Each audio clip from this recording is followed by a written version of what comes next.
வேலைக்கு போனா வேலைக்கு வேற போனோம். இப்பதானே ஊருக்கு போயிட்டான். ஊருக்கு போய் ஊருக்கு போயிட்டாரு. எடுத்து ஊருக்கு அனுப்பணும். நான் இப்ப வேலைக்கு போடல என்ன ஊருக்கு அனுப்பிச்சிருவாங்க. பாராட்டுங்க வெற்றிமாறன் சார், பாராட்டுங்க. பார்த்தல எல்லாம் 2 நிமிஷம் தான் போடுவீங்க, ஆனா நான் 10 நிமிஷம் பேசுவேன். என்ன பண்றது? இரு தலை போறேன். படம் பேரு விடுதலை. நம் இந்தியா தேசத்துக்கு எப்படி நமக்கு ஒரு விடுதலை கிடைச்சதோ இவருக்கு இப்ப விடுதலை கிடைச்சிருக்கு. அதுதான் இந்த படத்துல வந்து சொல்ல வராங்க. ஏன்னா ஒவ்வொரு வேலையிலையும் ஒவ்வொரு இடத்துலையும் நம்மள அடிமைத்தனமா அவங்க வச்சிருக்காங்க. அந்த அடிமைத்தனத்தை காப்பாத்துட்டு தான் வந்திருக்காரு விடுதலை 2. அதுதான் இந்த படத்துல வந்து விடுதலை 2ன்னு வச்சிருக்காங்க. ஏன்னா என் வேலையில ஒவ்வொரு சூப்பர்வைசர் ஒவ்வொரு மேனேஜர் என்ன கொடுமைப்படுத்துறான். 100 ரூபாய் சம்பளம் கொடுத்தாங்க, 1000 ரூபாய்க்கு என்ன வேலை வாங்குறான். அதுதான் இந்த படத்துல அவங்க சொல்ல வராங்க. இந்த படத்தை பார்க்கும்போது என் மனசுல அந்த அளவுக்கு பாதிப்பு ஏற்பட்டுச்சு.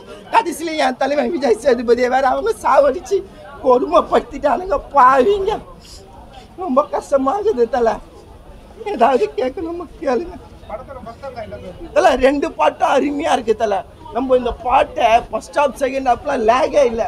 படத்தில் அந்த அளவுக்கு மெசேஜை வந்து பயங்கரமாக அவங்க திணிக்கல, நம்ம மனசில் பாலமாக பதிய வச்சுருக்காங்க. ஒவ்வொரு மெசேஜையும் அந்த அளவுக்கு அவங்க மெசேஜை கொடுத்துருக்காங்க இந்த படத்தில்.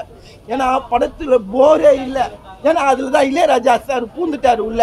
ஏன்னா அவர் பாட்டை அப்படியே வலி நெடுக்கும் ஓட விடுறாரு. அதுக்கு தான் அவர் ஒரு ஃபர்ஸ்ட் பாட்டிலே போட்டார், வலி நெடுக்கே காட்டு மல்லின்னு போட்டார் ஃபர்ஸ்ட் பாட்டிலேயே.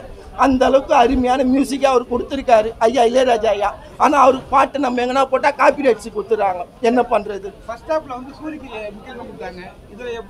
இதில் சூரியன்றதே கிடையாது தலைவா. இதில் பார்த்தீங்கன்னா முழுக்க விஜய் சேதுபதி ஐயா தான் இருக்காரு. சூரி வந்து தேர்ட் பாட்டுக்கு போயிட்டாரு, காட்டுக்குள்ளே இறங்கிட்டாரு. கல்லு முள்ளம் காலுக்கு மெத்தன அவர் தேர்ட் பாட்டுக்கு போயிட்டா போல. அதனால சூரிய ஐயா இந்த படத்தில் இல்லவே இல்லை. முழுக்க விஜய் சேதுபதி தான் நடிச்சிருக்காரு. அவரோட கடைசி மரணம் பார்த்தீங்கன்னா இந்த படத்தில் ரொம்ப பாதிப்பு ஏற்பட்டது. அந்த அளவுக்கு ரொம்ப சென்டிமெண்ட்டாக இருந்தது. அந்த மியூசிக்கும் அவரோட சாவுற சீனுக்கும் ரொம்ப அருமையாக இருந்தது. இல்லை படத்தை பாரு முழுசா நான் சொல்லிட்டேன்னா அப்புறம் கங்கு அப்போல எல்லாம் செல்லிலே பார்த்து போயிடுவாங்க. படத்தை தேட்டரில் வந்து பாருங்க.